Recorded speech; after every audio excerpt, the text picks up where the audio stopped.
حضور فرماتے ہیں کہ معراج کی رات جب مجھے جنت کی سیر کروائی جا رہی تھی تو میں نے اپنے آگے آگے کسی چلنے والے کی چلنے کی آواز کو سنا،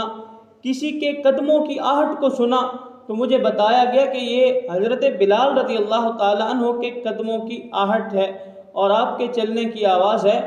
تو دوسری روایت میں ہے کہ جب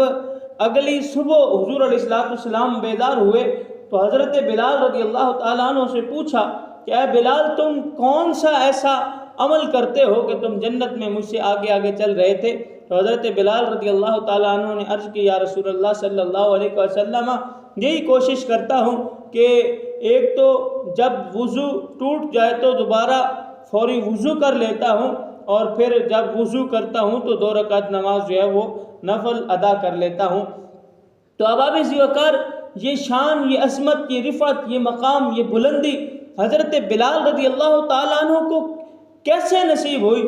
آپ اسلام کے دامن کے ساتھ وابستہ ہوئے۔ آج بھی یہی سبق ہے، اگر تم لوگ عزت چاہتے ہو، وقار چاہتے ہو، مقام چاہتے ہو، تو پھر اپنے آپ کو اسلام کے دامن کے ساتھ وابستہ کرنے پڑے گا۔ اور پھر یہ بھی حضرت بلال رضی اللہ تعالی عنہ کی سیرت سے سبق ملتا ہے، ایک تو ہر ٹائم باوضو رہنے کی کوشش کرنا، اور پھر نوافل کی ادائیگی۔ آج حضرت بلال رضی اللہ تعالی عنہ سے محبت کا دم بھرنے والے نوافل تو اپنی جگہ فرائض سے بھی غافل نظر آتے ہیں۔